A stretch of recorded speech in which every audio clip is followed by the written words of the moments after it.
श्री राधा रानी व्रत 84 कोस यात्रा का कोसी में पड़ाव बरसाना के मान मंदिर से प्रारंभ हुई। श्री व्रत 84 कोस यात्रा का कोसी कला पहुंचने पर स्थानीय लोगों ने उसका भव्य स्वागत किया। कोरोना को लेकर इस बार इस यात्रा में करीब 3000 श्रद्धालु ही यात्रा कर रहे हैं। एक सप्ताह पूर्व बरसाना से चली यह 84 कोस यात्रा नंदगांव से कोटवन होती हुई गाँव हताना से खरोट निकलती हुई कोसी कला के गोपाल बाग पहुँची, जहाँ यात्रा के ठहरने की पूरी व्यवस्था की गई। यात्रा के संयोजक सुनील सिंह ने बताया कि यह यात्रा सन 1988 से अनवरत रूप से प्रतिवर्ष चल रही है और इस वर्ष 31वीं व्रत यात्रा निकाली जा रही है। इस यात्रा में श्रद्धालुओं के लिए सभी प्रकार की सुविधाएं रखी गई है। यात्रा के विषय में संपूर्ण जानकारी देते हुए यात्रा के संयोजक सुनील सिंह ने बताया, हमारे ब्रज की एक परंपरा रही है कि यहाँ जो भी आता है ब्रज का होकर रह जाता है।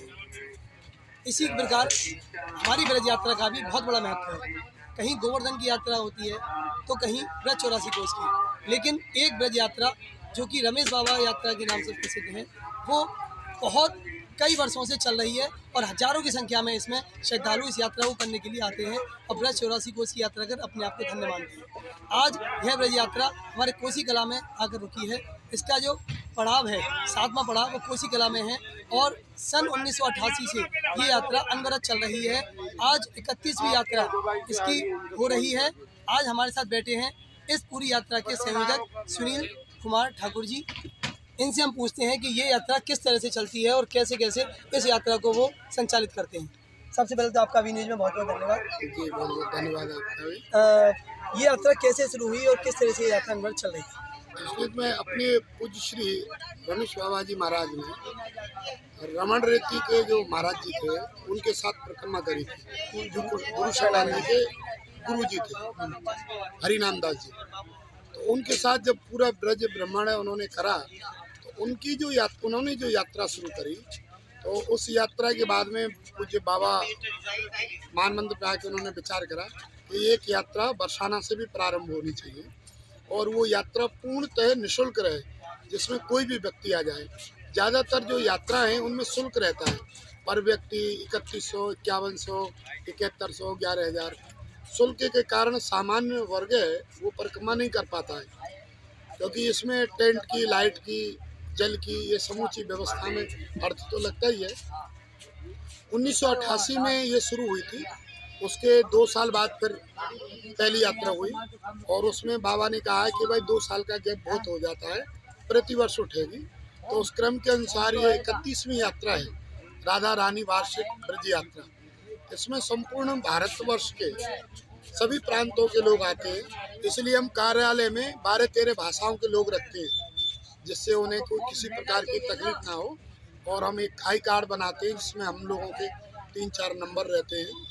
कोई व्यक्ति भटक जाता है ब्रज में, जिसको भाषा समझ में नहीं आती है, तो वो कहते हैं कि सीरियल नंबर ये है और ये आपका यात्री यहाँ भटका है, भाषा हमारी समझ में ना आ रही, तो हम उसको वहाँ से बुलवा लेते हैं। इस यात्रा में हजारों आदमी आते हैं। इस बार कितने आदमी व्यक्तियों की यात्रा है? कितने? ये 2019 में लगभग 13,000 लोग रहे थे और अब इसमें लगभग 3200-3300 लोग हैं। खाने पीने की, रहने की व्यवस्था कैसे की जाती है?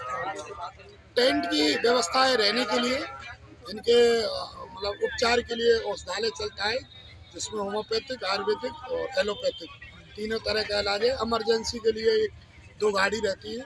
सुबह हम आयुर्वेदिक काढ़ा बनाते हैं, जिससे खांसी, बुखार, जुकाम, बीपी वगैरह कंट्रोल रहे। और भोजन है वो बरसाना से माताजी गौशाला से बन के आता है, 3 गाड़ी सुबह, 3 गाड़ी शाम को, और वो समय पे आ जाता है। यहाँ कार्यकर्ता हैं, स्वयंसेवक हैं, उनकी ड्यूटी लगी हुई है। कुछ ऐसे भी हैं परिक्रमा करने वाले, वो भी सहयोग दे देते हैं। तो करीब 1 घंटे में सब प्रसाद वितरण होते हैं। यात्रा का जो पड़ाव होता है वो किन किन जगहों पर मुख्य जगह होता है और कैसे कैसे निकलती है? पड़ाव तो क्या है, दुर्भाग्य है, पूर्व में ऐसी व्यवस्था रही होंगी पटवारियों की और उनकी, जिन्होंने गौचारण या वन या पड़ाव की जो जगह थी वो पट्टे काट दिए। ये इतनी पुरानी परंपरा, ऐसी परंपरा धरती पर कहीं भी नहीं होगी।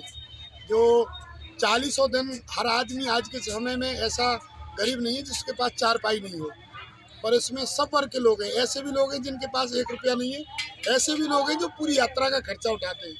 भाई हमारी संस्था कोई हम पे किसी तरह का संसाधन तो है नहीं है, ये अनुदान से ही संस्था चल रही है। तो और जो अनुदान देने वाले लोग भी परिक्रमा कर रहे हैं। एक दो व्यक्ति ही पूरी यात्रा करा देते हैं, ऐसे व्यक्ति भी हैं। और सब जमीन पे संकल्प लेके जमीन पे ही सोते हैं और इस यात्रा का आनंद लेते हैं। और ये परंपरा टूटने की कगार पे है। आज खेत बहुत छोटे छोटे हो गए, धान की खेती हो गई, और जो गांव पंचायत गौचारण की या पड़ाव की जो जगह वो बची नहीं है। जब तक अगर ये ऐसी स्थिति रही, पड़ावों की जगह कोई सुनिश्चित नहीं हुई, कम से कम 20 एकड़ जगह चाहिए। अगर ये ऐसा पड़ावों की जगह नहीं हुई कोई, तो आप समझ लीजिए भविष्य में यात्रा ही कागजों में रह जाएगी, यात्रा देखने को नहीं मिलेंगी।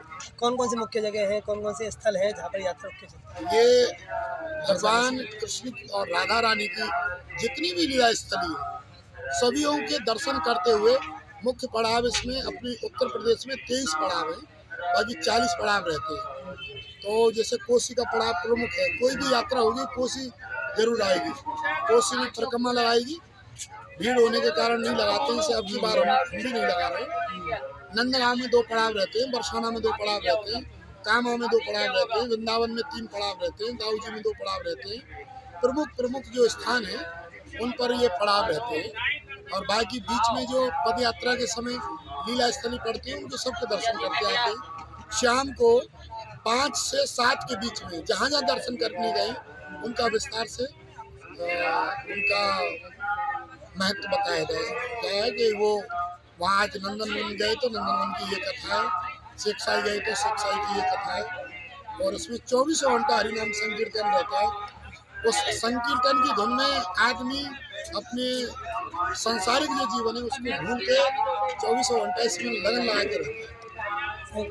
किस उद्देश्य के साथ यात्रा शुरू हुई और क्या उद्देश्य रहता है यात्रा? एक ही उद्देश्य है आदमी का इस उम्र में, कर 84 कटे 84, मोक्ष की प्राप्ति के लिए, भक्ति की प्राप्ति के लिए। इस उम्र में तो आके आदमी ये थोड़ी सोचता है कि मुझे लड़का चाहिए, नाती चाहिए या मुझे बिजनेस चाहिए, क्योंकि ज़्यादातर लोग 50 से ऊपर के ही हैं। सब हमें भक्ति मिले, कृष्ण का प्रेम मिले, मोक्ष मिले। हम 84 लाख योनियों में भटकने वाले इंसान हैं, उससे मुक्ति मिले। इसीलिए संतों ने कहा है कर 84 तो कटे 84। कर 84 तो कटे 84 के उद्देश्य के साथ इस यात्रा को ये शुरू किया गया था। आज भी वो यात्रा पिछले 31 भी यात्रा जो है अनवरत रूप से चल रही है और आगे भी यात्रा चलती रहेगी। लेकिन उन्होंने भी एक समस्या बताई कि कुछ यात्रा का स्थान कहीं नियत ना होने के कारण कहीं ऐसा ना हो कि आने वाले समय में ये यात्रा धीरे धीरे कागजों पर ही रह जाए। इसके लिए सरकार को सोचना पड़ेगा। मैं अभी न्यूज़ के लिए राहुल सक्सेना।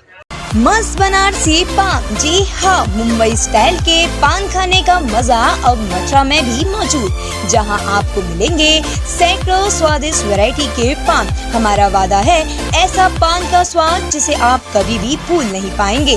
आप खाएंगे, संग में औरों को भी खिलाएंगे और बड़े ही प्यार से कहेंगे वाह। मस्त बनारसी पान, कृष्णा नगर, मथुरा।